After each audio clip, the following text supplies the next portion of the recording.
السلام عليكم ورحمة الله وبركاته. الحمد لله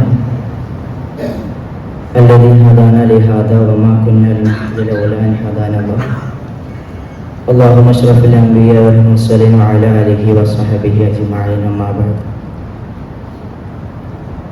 أعوذ بالله من الشيطان الرجيم. بسم الله الرحمن الرحيم. ادفع بالتي هي أحسن. ഏറ്റവും സ്നേഹം നിറഞ്ഞ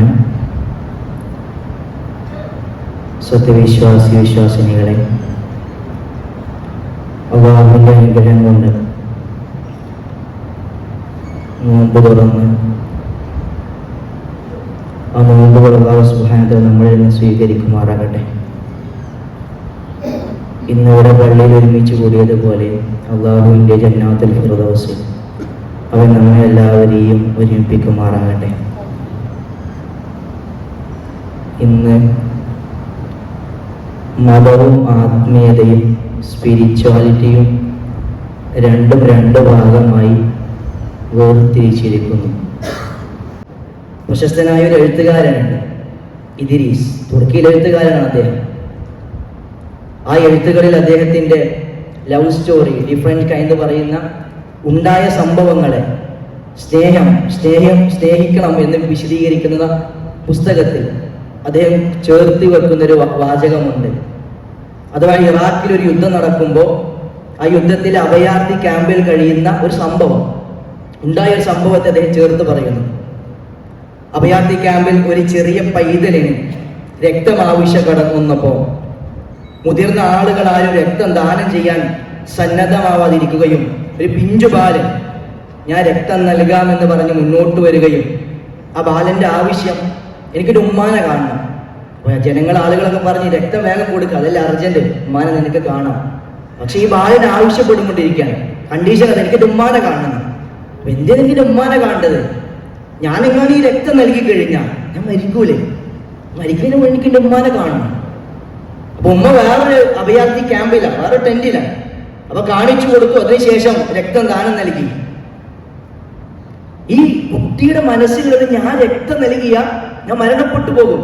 മരിക്കാൻ തയ്യാറായി കടന്നു വന്ന പിഞ്ചു ബാലൻ ചെയ്ത പ്രവർത്തനമാണ് സ്പിരിച്വാലിറ്റി. അതാണ് ആത്മീയത. അതല്ലേ പരിശുദ്ധ ഖുർആൻ പറഞ്ഞത്, ഇദ്ഫഅ ബില്ലത്തി ഹിയ അഹ്സൻ. നീ നല്ല രൂപത്തിൽ ചിന്തിക്ക്, നീ നല്ല രൂപത്തിൽ പെരുമാറ്.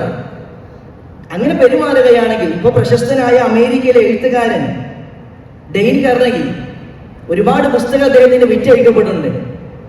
അദ്ദേഹം ഒരു ടെലികാസ്റ്റ് ചെയ്യുന്നു അബ്രഹാം ലിങ്കനുമായി ബന്ധപ്പെട്ട്. അന്ന് തന്നെ അദ്ദേഹത്തിന് കത്തെഴുതുന്നു ഒരു സ്ത്രീ. ആ കത്തിലുള്ളത് മുഴുവനും ഒരു വലിയ മഹാമനുഷ്യനോട് സംസാരിക്കുമ്പോൾ ശ്രദ്ധിക്കണ്ടേ, എന്തൊക്കെ തെറ്റുകളാണ് അങ്ങ് വിളിച്ചു പറയുന്നത്. താങ്കൾ ഉദ്ധരിച്ച ഡേറ്റുകൾ പ്രശ്നമാണ്, തെറ്റാണ്. താങ്കൾ പറഞ്ഞ പല വിഷയങ്ങളിലും അബദ്ധമുണ്ട്, തിരുത്തണം. അപ്പൊ ഇദ്ദേഹം സ്വാഭാവികമായി ഇത്ര പ്രശസ്തനായ എനിക്ക് ഇത്രയും രൂക്ഷമായ ഒരു വിമർശനം ഒരു സ്ത്രീ എഴുതിയേ, അതൊരിക്കലും ശരിയല്ലല്ലോ. എന്നെ പോലെ പ്രശസ്തനായ ഒരാളെ കളിയാക്കി എഴുതി, പരിഹസിച്ച് എഴുതി. അദ്ദേഹം ഒപ്പം പെണ്ണെടുത്തു, അതിന് മറുപടി എഴുതാം. ഇങ്ങോട്ട് എങ്ങനെയാണോ പറഞ്ഞത് അതിന്റെ അതേ നാണയത്തിന് മറുനാണയമായ രൂക്ഷമായ വാക്കുകൾ ഉപയോഗിച്ച് എഴുതുന്നു. എഴുതി കഴിഞ്ഞപ്പോൾ അദ്ദേഹം തന്റെ തൊഴിലാളിക്ക് കൊടുക്കത് പോസ്റ്റ് ചെയ്യാൻ വേണ്ടി നോക്കുമ്പോൾ തൊഴിലാളിയുടെ സമയം കഴിഞ്ഞ് അദ്ദേഹം പോയിക്കണം. അപ്പൊ നാളെ പോസ്റ്റ് ചെയ്യാം എന്ന് വിചാരിച്ചു. അങ്ങനെ രാവിലെ കൊടുക്കുന്ന സമയത്ത് തൊഴിലാളി കയ്യിൽ കൊടുക്കുമ്പോൾ ഒന്നും കൂടി കത്തൊന്നും ഇങ്ങനെ വായിച്ചു. അപ്പൊ അദ്ദേഹത്തിന് തോന്നി, ഞാൻ ഉപയോഗിച്ച പദങ്ങൾ ചിലത് വെട്ടണം. അദ്ദേഹം ചിലതിങ്ങനെ വെട്ടി. പിന്നെ പോസ്റ്റ് ചെയ്യാൻ കൊടുക്കുമ്പോൾ അദ്ദേഹത്തിന്റെ മനസ്സിൽ വീണ്ടും ചിന്ത വന്നു, 12 മണിക്കൂർ കൊണ്ട് ഞാൻ ഒരുപാട് വാക്കുകൾ വെട്ടിയെങ്കിൽ ഒരു 12 മണിക്കൂർ കൂടി വെച്ച് നോക്കാം, ചിലത് തിരുത്തലുകൾ ഉണ്ടെങ്കിലോ. അങ്ങനെ ഏകദേശം അദ്ദേഹം 5-6 ദിവസത്തോളമാണ് ആ കത്ത് വീട്ടിൽ സൂക്ഷിക്കുന്നത്.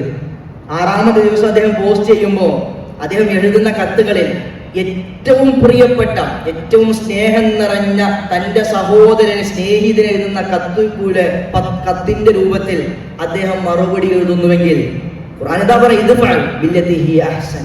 നീ നല്ലൊരു മാർഗം നീ പ്രതിരോധിക്കുകയാണെങ്കിൽ, നീ പ്രതികാരം ചെയ്യുകയാണെങ്കിൽ, ഇദ്ഫഅ ബില്ലത്തി ഹിയ അഹ്സൻ, നല്ല മാർഗം ഉപയോഗിച്ച് നീ പ്രതിരോധിക്കുക, പ്രതികരിക്കുക.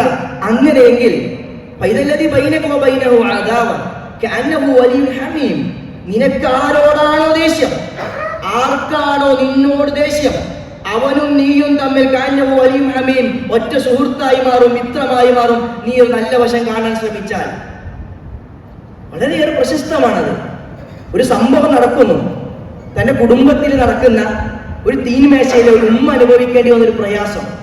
2 മക്കൾ ഒരുമിച്ചിരുന്ന് ഭക്ഷണം കഴിക്കുന്നു. എന്തൊരു തർക്കം, വാക്ക് തർക്കം തുടങ്ങിയതാ. അതിന്റെ ഒരു മകൻ പറഞ്ഞ് ഒന്ന് കാറ്റ് സംസാരിച്ചു, ഒന്ന് ഒച്ച ബഹളം കൂട്ടി. അപ്പൊ രണ്ടാമത്തെ ആള് അതിനും ശബ്ദമിട്ട്. ഒരാൾ പറയും ഇന്ന് നിങ്ങൾക്ക് ഭക്ഷണം വേണ്ട, ഇറങ്ങിപ്പോന്നു. രണ്ടാമത് പറയും എനിക്കിന്ന് ഭക്ഷണം വേണ്ട. അങ്ങനെ 2 പേര് ഇറങ്ങിപ്പോയി. പിറ്റേ ദിവസം സ്വാഭാവികമായി പ്രഭാതത്തിന്റെ സമയമെത്തിയപ്പോ ഈ ഉമ്മ തന്റെ കയ്യിലുണ്ടായിരുന്ന ഭക്ഷണപാത്രം നേരെ കുപ്പയിലേക്ക് തള്ളാൻ പോവുക. അങ്ങനെ ആ കുപ്പയിലേക്ക് വലിച്ചെറിയുന്നു ആ ഭക്ഷണം. യഥാർത്ഥത്തിൽ ഉമ്മ വലിച്ചെറിഞ്ഞത് അന്ന് തലേന്നത്തെ ഭക്ഷണമല്ല, ഒരു കുടുംബത്തിന്റെ സ്നേഹമാണ്, ഒരു കുടുംബത്തിന്റെ സമാധാനമാണ്. ഒരാൾ കുറഞ്ഞു കൊടുത്താൽ മതിയെന്ന്. സാരല്ല, അവൻ പറഞ്ഞതല്ലേ, സാര ഞാൻ കുറഞ്ഞു കൊടുക്കാൻ തയ്യാറാണ്. ഇത് ഒരാളെങ്കിലും നന്മ ചിന്തിച്ചിരുന്നുവെങ്കിൽ അങ്ങനെ സാധിക്കുകയില്ല.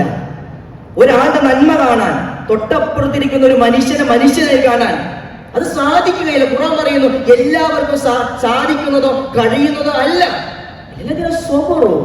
ക്ഷമാലുക്കൾക്ക് കഴിയുന്നതാണ്. അത് അല്ലാണ്ട് സൗഭാഗ്യം, മഹത്വമാണ്. അത് കൊടുക്കുന്നതിന് അനുഗ്രഹിക്കുന്ന ചില വ്യക്തികൾക്ക് അതിന് കഴിയുള്ളൂ നല്ലത് കാണാൻ. റസൂലുള്ളാഹി സ്വല്ലല്ലാഹു അലൈഹി വസല്ലമയുടെ സംഭവം നമ്മുടെ തലയിലുണ്ട്. ഒരു അമവി കാലഘട്ടത്തിൽ ഒരു മനുഷ്യൻ ദീർഘദൂരം യാത്ര ചെയ്ത് യാത്ര കാരണം ക്ഷീണിച്ച് ദാഹം മൂലം പ്രയാസം അനുഭവിക്കുമ്പോഴാണ് ദൂരെ അതൊരു മരിപ്പച്ച കാണുന്നു.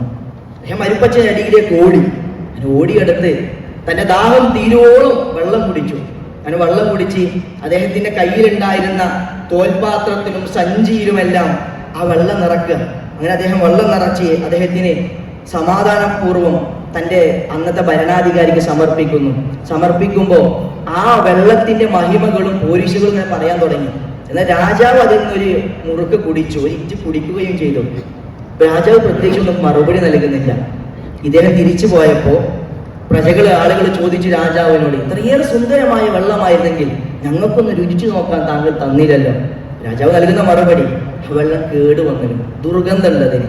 ആ മനുഷ്യൻ കുറെ യാത്ര തുടങ്ങിയിട്ട് കേട് വന്നിക്കണ വെള്ളം ഞാൻ നിങ്ങൾക്ക് തരാതിരുന്നത്, ഞാനെങ്ങാനും ആ വെള്ളം നിങ്ങൾക്ക് തന്നിരുന്നുവെങ്കിൽ നിങ്ങൾ എന്തെങ്കിലും മുഖത്തൊരു അമർഷം പ്രകടിപ്പിച്ചാൽ എനിക്ക് തന്ന മനുഷ്യന് സങ്കടമാവുകയാണ്. നീ നല്ല മാത്രം ചിന്തിച്ചു നോക്ക്. തൊട്ടപ്പുറത്തിരിക്കുന്ന ഒരു മനുഷ്യന് വേദനിക്കുമെന്നും അവനും എന്നെ പോലെ ഒരു മനുഷ്യനാണെന്നും എന്നെ പോലെ വികാരമുള്ളവനാണെന്നും നീ ഒന്ന് ചിന്തിച്ചു നോക്ക്.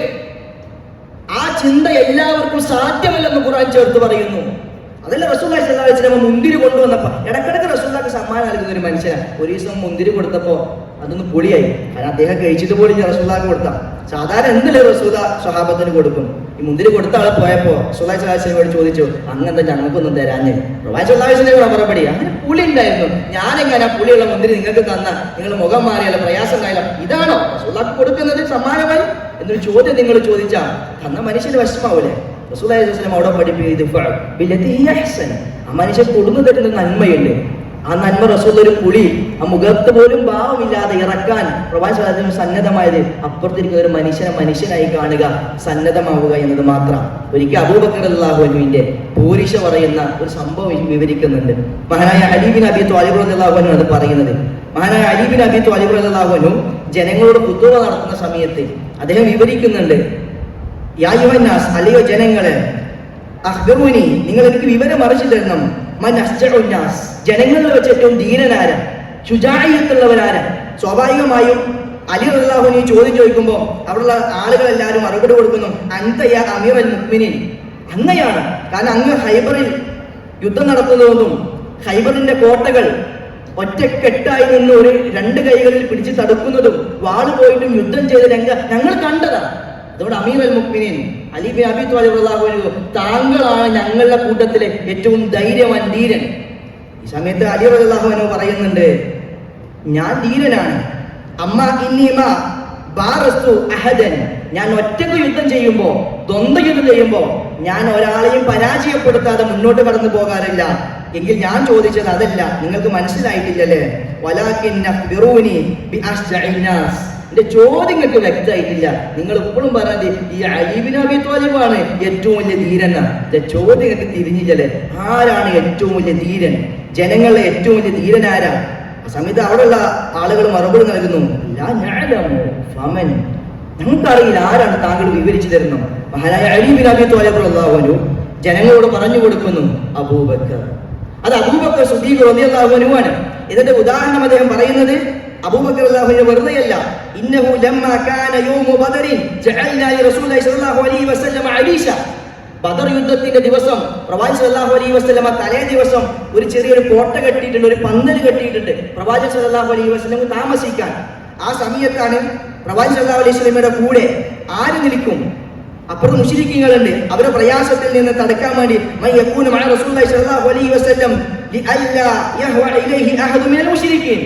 മുശ്രിക്കുകളുടെ കൂട്ടത്തിൽ നിന്ന് പ്രയാസം വരുമ്പോ തടുക്കാൻ വേണ്ടി ഞങ്ങളുടെ കൂട്ടത്തിൽ ആര് നിൽക്കുന്ന ചർച്ച വരുന്ന സമയത്ത് അലി ബിൻ അബീ ത്വാലിബ് റളിയല്ലാഹു അൻഹു പറയുന്നു, അല്ലാഹുവാണ് സത്യം, ഞങ്ങളുടെ കൂട്ടത്തിൽ ഒരാളും തയ്യാറായിട്ടില്ല ഇല്ല അബൂബക്കർ. അബൂബക്കർ റളിയല്ലാഹു അൻഹു അല്ലാതെ. അബൂബക്കർ റളിയല്ലാഹു അൻഹു അവിടെ നിൽക്കുന്നത് ഷാഹിറൻ ബിസൈഫ് അലാ റഈസി റസൂലുള്ളാഹി സ്വല്ലല്ലാഹു അലൈഹി വസല്ലം. പ്രവാചകൻ സല്ലല്ലാഹു അലൈഹി വസല്ലമിന്റെ മുന്നിൽ ഊരിപ്പിടിച്ച വാളുമായി പ്രവാചകന്റെ തലഭാഗത്ത് നിൽക്കുന്നത് അബൂബക്കർ റളിയല്ലാഹു അൻഹു ആണെങ്കിൽ, ആ അബൂബക്കർ റളിയല്ലാഹു അൻഹു നിന്നത് എല്ലാ കോട്ടങ്ങളും ആൾബലമുള്ള സമയത്തല്ല. ഈ അലി ബിൻ അബീ ത്വാലിബ് ഖൈബറിൽ യുദ്ധം ചെയ്യുമ്പോൾ മുസ്ലിം സമൂഹത്തിന് സൈന്യമുണ്ടായിരുന്നുവെങ്കിൽ അബൂബക്കർ റളിയല്ലാഹു അൻഹു കാവൽ നിൽക്കുന്ന സമയത്ത് മുസ്ലിങ്ങൾക്ക് സൈന്യം പോലും ഉണ്ടായിരുന്നില്ല. പേടിച്ചു നിൽക്കുന്ന സമയത്ത് 1000 വരുന്ന വലിയൊരു പടക്ക് അപ്പുറത്ത് നിൽക്കുമ്പോ ഞാൻ നിൽക്കുക പ്രവാചകന്റെ കൂടെ, നിങ്ങൾ പോയി കിടന്നുറങ്ങിക്കോളൂ എന്ന് പറയുന്ന ആ മഹാമനുഷ്യൻ അബൂബക്കർ റളിയല്ലാഹു അൻഹു ആണ് ഏറ്റവും വലിയ ധീരൻ എന്ന് റസൂലുള്ളാഹി സ്വല്ലല്ലാഹു അലൈഹി വസല്ലമയുടെ അനുയായിയായ അലി ബിൻ അബീ ത്വാലിബ് റളിയല്ലാഹു അൻഹു വിവരിക്കുന്നു. അതുകൊണ്ട് ലാ യഹ്വി ഇലൈഹി അഹദുൻ ഇല്ലാ അഹ്വ ഇലൈഹി ഫഹാദാ അശ്ജഉൻ നാസ്. ഞങ്ങളുടെ കൂട്ടത്തിലെ ഏറ്റവും വലിയ ധീരെന്ന് പറഞ്ഞാൽ അത് പ്രവാചകൻ സല്ലല്ലാഹു അലൈഹി വസല്ലമക്ക് എപ്പോ അക്രമമുണ്ടായാലും അബൂബക്കർ റളിയല്ലാഹു അൻഹു ഓടിച്ചെല്ലും. ആൾബലം കണ്ടിട്ടല്ല അബൂബക്കർ റളിയല്ലാഹു അൻഹു ചെന്നത്. ഇന്ന് അബൂബക്കർ റളിയല്ലാഹു അൻഹുവിന്റെ പോരീശ പറയുന്നു. എന്നിട്ട് മഹാനായ അലി ബിൻ അബീ ത്വാലിബ് റളിയല്ലാഹു അൻഹു തന്റെ ചെറുപ്പത്തിൽ നടന്നൊരു സംഭവം വിവരിക്കുന്നു. വലഖദ് റഅയ്തു റസൂലുള്ളാഹി സ്വല്ലല്ലാഹു അലൈഹി വസല്ലമ വഅഖദതഹു ഖുറൈശ്. റസൂലുള്ളാഹി സ്വല്ലല്ലാഹു അലൈഹി വസല്ലമ ഖുറൈശികൾ ഒരിക്കൽ പ്രവാചകൻ സല്ലല്ലാഹു അലൈഹി വസല്ലമയെ പിടിക്കുന്നു. വഹാദാ യുതൽതിലുഹു. പ്രവാചകൻ അവരെ അടിക്കുന്നു, പ്രവാചകനെ ഉന്തുന്നു. ഈ സമയത്ത് ഒരു മനുഷ്യൻ അവിടേക്ക് ഓടിച്ചെല്ലുന്നു. അത് മഹാനായ അബൂബക്കർ റളിയല്ലാഹു അൻഹു ആയിരുന്നു. ഫവല്ലാഹി മാ ദാന മിന്നാ അഹദുൻ ഇല്ലാ അബൂബക്കറിൻ യദ്രിബു ഹാദാ വയദ്ഫഉ ഹാദാ വയുതൽതിലു ഹാദാ. ഞങ്ങൾക്കൊക്കെ നോക്കി നിൽക്കാനല്ലാതെ ആരും പ്രവാചകന്റെ കൂടെ അന്ന് കടന്നു പോവാതിരുന്നപ്പോ ഖുറൈശികൾ പ്രവാചകനെ ഉപദ്രവിച്ചപ്പോൾ അബൂബക്കർ റളിയല്ലാഹു അൻഹു അവരെ പിടിച്ചു മാറ്റി, അവരെ തള്ളി മാറ്റി. എന്നിട്ട് അബൂബക്കർ റളിയല്ലാഹു അൻഹു അവരോട് പറയുന്നു, വൈലക്കും, നിങ്ങൾക്ക് നാശം. അതഖ്തുലൂന റജുലൻ, നിങ്ങൾ ഒരുത്തനെ കൊല്ലുകയാണോ ഉപദ്രവിക്കുകയാണോ? അയ്യഖൂല റബ്ബി അല്ലാഹ്, അല്ലാഹുവാണ് എന്റെ റബ്ബ് എന്ന് പറഞ്ഞതിന്റെ പേരിൽ നിങ്ങൾ ഒരാളെ പ്രയാസപ്പെടുത്തുകയാണോ എന്ന് അബൂബക്കർ റളിയല്ലാഹു അൻഹു കടന്നു വന്ന് പറഞ്ഞു എന്ന്. അപ്പൊ അലി ബിൻ അബീ ത്വാലിബ് റളിയല്ലാഹു അൻഹു ഇവിടെ ചെയ്തൊരു നന്മ ജനങ്ങളോട് ഞാൻ മുമ്പുള്ളവനാണെന്ന് പറയായിരുന്നു. പക്ഷെ അബൂബക്കർ റളിയല്ലാഹു അൻഹുവിന്റെ പോരിശ, അബൂബക്കർ റളിയല്ലാഹു അൻഹു ആണ് ജനങ്ങളുടെ ധീരത. അബൂബക്കർ റളിയല്ലാഹു അൻഹുവിന്റെ നന്മ ജനങ്ങൾക്ക് പരിചയപ്പെടുത്തു. സ്വന്തം പോരിശ പറയാതെ മറ്റുള്ള മനുഷ്യന്മാരെ കുറിച്ച് നല്ലത് ചിന്തിക്കുക എന്നൊരു ധാരണ അലി ബിൻ അബീ ത്വാലിബ് റളിയല്ലാഹു അൻഹു ഈ സംഭവത്തിലൂടെ ജനങ്ങൾക്ക് പരിചയപ്പെടുത്തി കൊടുക്കുന്നു. അതുകൊണ്ട് ഇത് ഏറ്റവും നല്ല മാർഗം കാണാം. ഏറ്റവും നല്ല അപ്പുറത്തിരിക്കുന്ന ഏതൊരു മനുഷ്യനെയും നല്ലത് കാണാൻ സാധിക്കുക എന്നുള്ളത് അള്ളാഹുവിന്റെ വലിയൊരു അനുഗ്രഹമാണ്. അള്ളാഹു സുബ്ഹാനഹു വ തആല അത്തരത്തിലുള്ള സ്വാലിഹ്യങ്ങളുടെ കൂട്ടത്തിൽ നമ്മളെല്ലാവരെയും ഉൾപ്പെടുത്തി അനുഗ്രഹിക്കുമാറാകട്ടെ. നമ്മളിൽ വന്നു പോയിട്ടുള്ള എല്ലാവിധ ചെറുതും വലുതുമായ തെറ്റുകുറ്റങ്ങൾ അള്ളാഹു സുബ്ഹാനഹു വ തആല പുറത്തു മാപ്പാക്കി തരുമാറാകട്ടെ. പ്രിയമുള്ള സഹോദരന്മാരെ, ഒരു വിഷയമാണ് സൂചിപ്പിക്കാനുള്ളത്. നമ്മുടെ ബഹുമാന്യനായ സുഹൃത്ത് ഇവിടെ വന്നിട്ടുണ്ട്. അദ്ദേഹം നമ്മളൊരു ആവശ്യപ്പെട്ടിട്ടാണ് ബീഹാറിലെ ഒരു കോളേജുമായി ബന്ധപ്പെട്ട്, അത് ഹിഫ്ള് കോളേജിൻ്റെ അറബിക് കോളേജിൻ്റെയും ആവശ്യം. അവിടെ പഠിക്കുന്ന ഏകദേശം 150 കുട്ടികൾ അവിടെ താമസിച്ച് പഠിക്കുന്നുണ്ട്. അഥവാ 350ഓളം കുട്ടികൾ അവിടെ പഠിക്കുന്നുണ്ട്. അതിൽ 150 കുട്ടികൾ അവിടെ താമസിച്ചാണ് പഠിക്കുന്നത്. അപ്പം അതിൻ്റെ ഭക്ഷണം, അതിൻ്റെ താമസം, അതുമായി ബന്ധപ്പെട്ട വിഷയമായി നമ്മുടെ അരികിലേക്ക് സ്വതക്ക സ്വീകരിക്കാൻ കടന്നു വന്നിരിക്കുന്നു. അതുകൊണ്ട് നമ്മുടെ വിനീതനായ സഹോദരനെ നമ്മളെല്ലാവരും നമ്മളാൽ കഴിയുന്ന വിധത്തിൽ സഹായിക്കുക. നമ്മൾ കൊടുത്ത കൈകൾക്കല്ലേ ലഭിക്കുകയുള്ളൂ എന്ന തത്വം മനസ്സിലാക്കിക്കൊണ്ട് തന്നെ അദ്ദേഹത്തെ നമ്മുടെ അരികിലേക്ക് അദ്ദേഹം വന്നത് ഒരു പ്രതീക്ഷയിലാണ്. ആ പ്രതീക്ഷയിൽ ഒരിക്കലും അസ്തമിക്കാതെ വെളിച്ചം പാകുന്ന രൂപത്തിൽ നമ്മൾ സ്വതക്ക നൽകുക. അള്ളാഹു സുബ്ഹാനഹു വ തആല നമ്മുടെ സ്വതക്കകളെല്ലാം സ്വീകരിക്കുമാറാകട്ടെ, നമ്മുടെ അമലുകളെല്ലാം അള്ളാഹു സ്വീകരിക്കുമാറാകട്ടെ, നമ്മുടെ നോമ്പുകളെല്ലാം അള്ളാഹു സ്വീകരിക്കുമാറാകട്ടെ, നമ്മുടെ നമസ്കാരങ്ങളെല്ലാം അള്ളാഹു സ്വീകരിക്കുമാറാകട്ടെ, നമ്മുടെ എല്ലാ സ്വാലിഹായ കർമ്മങ്ങളും അള്ളാഹു സ്വീകരിക്കുമാറാകട്ടെ. ഇന്ന് പ്രയാസം അനുഭവിച്ചു കൊണ്ടിരിക്കുന്നു. വാർത്തകൾ, യുദ്ധം, അതുപോലെ പ്രയാസങ്ങൾ അനുഭവിക്കുന്ന ഒരുപാട് വാർത്തകൾ നമ്മുടെ മൊബൈൽ ഫോണുകളിലും നെറ്റുകളിലും കണ്ടുകൊണ്ടിരിക്കുകയാണ്. അള്ളാഹുവേ, ആ പ്രയാസപ്പെടുന്നവർക്ക് ശാന്തി നൽകി റഹ്മാനെ, പ്രയാസപ്പെടുന്നവർക്ക് സമാധാനം നൽകി റഹ്മാനെ. മുസ്ലിം ഉമ്മത്തിനെ എന്നും സംരക്ഷിക്കണേ, ഞങ്ങളുടെ നാടിന് സമാധാനം നൽകണേ. ജയിലറകളിൽ കഴിയുന്ന പാവപ്പെട്ട നിരപരാധികളായ ആളുകൾക്ക്, കുടുംബത്തിന് സമാധാനം നൽകി റഹ്മാനെ, അവർക്ക് അമ്ന് നൽകണം റഹ്മാനെ. മരണപ്പെട്ടു പോയ ആളുകൾക്കും അവരുടെ കുടുംബത്തിന് ക്ഷമിക്കാനുള്ള കഴിവ് നൽകണം റഹ്മാനെ. ഈ റമദാൻ ഉപയോഗപ്പെടുത്തുന്ന കൂട്ടത്തിൽ ഞങ്ങൾ ഉൾപ്പെടുത്തണം റഹ്മാനെ. ഞങ്ങളെ മക്കളെയെല്ലാം സ്വാലിഹായ മക്കളാക്കി തീർക്കണം റഹ്മാനെ. കുടുംബത്തോടൊപ്പം സ്വർഗത്തിൽ പ്രവേശിക്കുന്ന കൂട്ടത്തിൽ ഞങ്ങൾ എല്ലാവരെയും ഉൾപ്പെടുത്തി അനുഗ്രഹിക്കണം റഹ്മാനെ. സമൂഹത്തിനും സമുദായത്തിനും ഉപകാരപ്പെടുന്ന മക്കളുടെ കൂട്ടത്തിൽ ഞങ്ങളുടെ മക്കളെ മാറ്റുമാറാകണേ, ഇമാമുമാരാക്കണം റഹ്മാനെ. വാഹിർ ദഅ്വാനാ അൽഹംദുലില്ലാഹി റബ്ബിൽ ആലമീൻ. അസ്സലാമു അലൈക്കും വറഹ്മത്തുള്ളാഹി വബറകാതുഹു.